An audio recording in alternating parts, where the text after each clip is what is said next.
Good morning. Namaste. So, just talking briefly about our fear and, systems and technology and the corruption behind these things. So, I think what we're seeing right now, it's a complete revamping of the systems that we've held in place for so long, right? We're seeing a lot of changes, how maybe schools are, how they're going to move forward in the future, even governmental offices, how they're moving forward in the future. You know, Maybe some things will change for the better. Let's hope that they change for the better. I know that there's a huge discussion on AI right now. And basically, as we're going to see it, AI is basically going to be ruling us in the next 5 to 10 years. It's not going to be an issue of, you know, if, it's more of a matter of when, and we can already see it being implemented. Artificial intelligence has already been around, and I think it's being more and more present in our lives. And there could be advantages and disadvantages to this.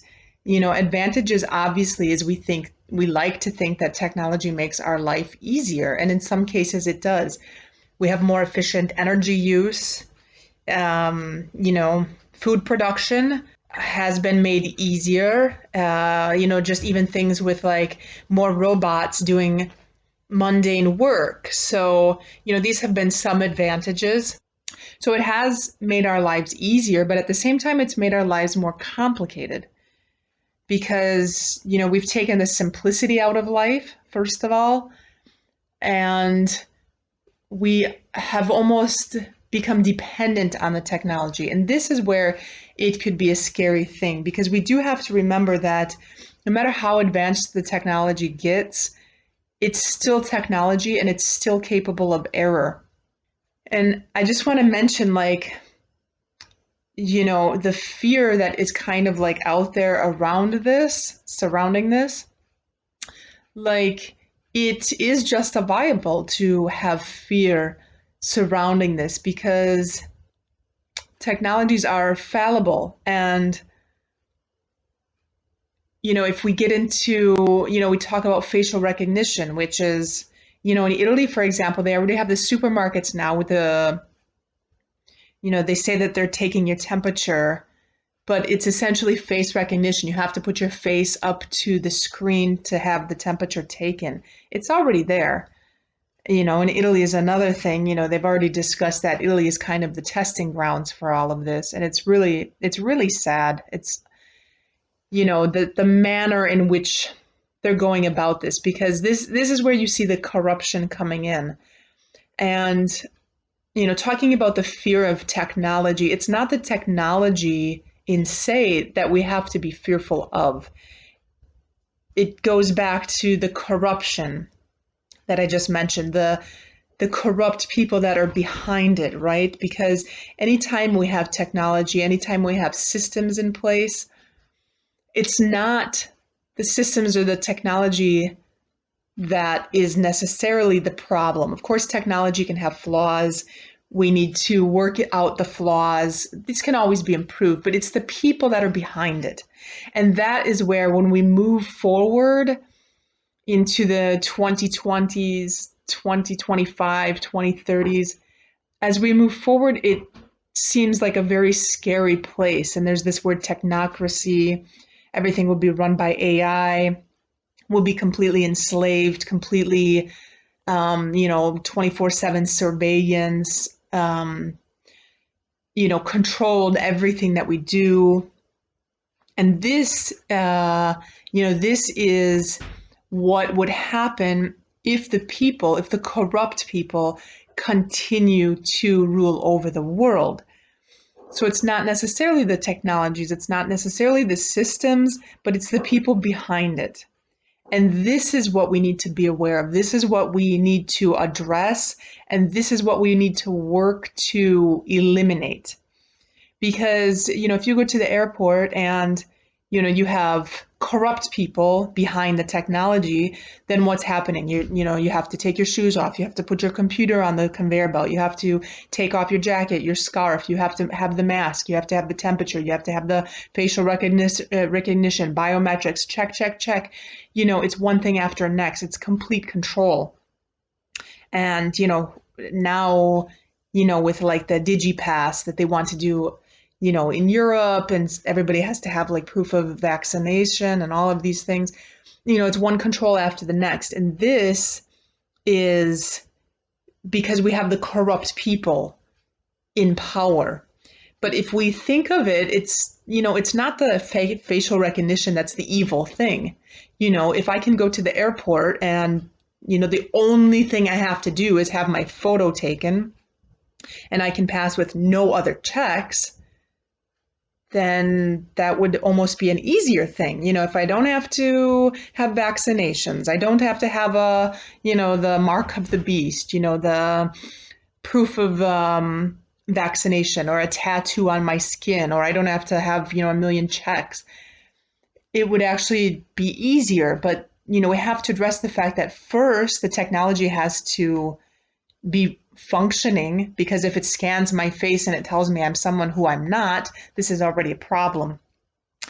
But even before that, it's the corrupt people that have to be removed from, from all of their positions before we can even move forward with this. Because, in essence, the technology and the systems, they actually make our lives easier. When we talk about systems, all these old systems are crumbling. The problem isn't even the systems. It's the people that are running the systems that are the problem. You think about the systems that we had in place. A lot of people in the 50s and 60s went to work. They went to school, they got a job, they went into retirement, and that was the system. And it worked for a lot of people, and a lot of people had a really good life living on that system, even though that there was some corruption involved in it. But some people don't want the option of being in business for yourself. They don't want that responsibility. So on a positive aspect, it is nice that there is another option available for those that don't choose that route. Apart from the fact, if we had a true free market, I think a lot of people would be more propelled to go down that avenue. Where there was, the problem now, like in the free market is, to like open a business. I mean, there's like so many like checks and like, things to pay. And it just, the bureaucracy has become like a nightmare. And I mean, I know like here, like, I mean, like in Italy, for example, it's like impossible. And you have to pay taxes, like even if you haven't even made money, so it's like, like the US is still one of the easiest places where you can just like open an LLC and you're good to go. But even that, I mean, why do I have to open an LLC? If I decide I want to just like go sell bread on the street corner, why can't I just do it? And if, the thing of it is the bureaucracy has gotten so bad to the point that nobody has any desire to do it, because government coming in with all of their rules and regulations, and it's it's more work, and then at the end all the taxes that you have to pay is more than you would make at the end of the year. So then people opt for jobs, but even the job route isn't even, you can't even do that anymore. But I'm not even going to discuss free market and jobs. And I'm just basically saying that the systems that we had in place before weren't necessarily bad. They were just run by corrupt people. And this is the root problem. So if we get rid of all of this corruption and move forward with a different kind of attitude, things could be possibly better. Maybe we could travel, without having to have like, surveillance, controls, vaccines, tattoos, a million checks. Like the last time I went to the US, I had to do like 3 or 4 like checks. And I mean, it was just like absurd. I was like, I just felt like like a cattle going to slaughter. And that's essentially what it is they're just like corralling us all into like a line and just, you know, controlling everything that we do. And this is the problem. So we need to focus on the roots. You know, what is the root of the problem? It's not necessarily the AI. You know, the AI can be improved, right? The AI could be beneficial in our lives for certain things. And, you know, even like the nanotechnology, you know, it's not necessarily the nanotechnology that would be the problem. Would it possibly change our DNA? Well, it could. But how do we know that our DNA hasn't already been modified 100 times? You know, the foods that we eat are essentially genetically modified. You know, the Anunnaki came here. You know, the Sumerians in the Sumerian text, you know, you can read, you know, the Anunnaki came here. They were already manipulating like grains and the food that we eat, you know, no different than how we're manipulating it now. And how do we know that our DNA hasn't already been changed like, you know, 4 or 5 or 6 times? Maybe it has. So, you know, maybe if there was a technology that could help us, that could improve our health and improve our life, then this would be a positive thing. Obviously, we need more research. We need to, you know, study this very well. We need to know, you know, the end cause, but it's not necessarily the technology, it's the people. You know, because if the corrupt people then get this technology and they know that it, you know, has magnetic properties, you know, then they can turn on, you know, they can turn this on and they can basically like, you know, infect us with diseases, or, you know, control our thoughts, or, you know, all of these corrupt things that they've been doing for essentially hundreds of years, if not longer. So I just want to bring that up. You know, when we talk about technology systems, it's not, you know, those are not the evil things. You know, the nanotechnology or the AI, you know, may not be our enemy.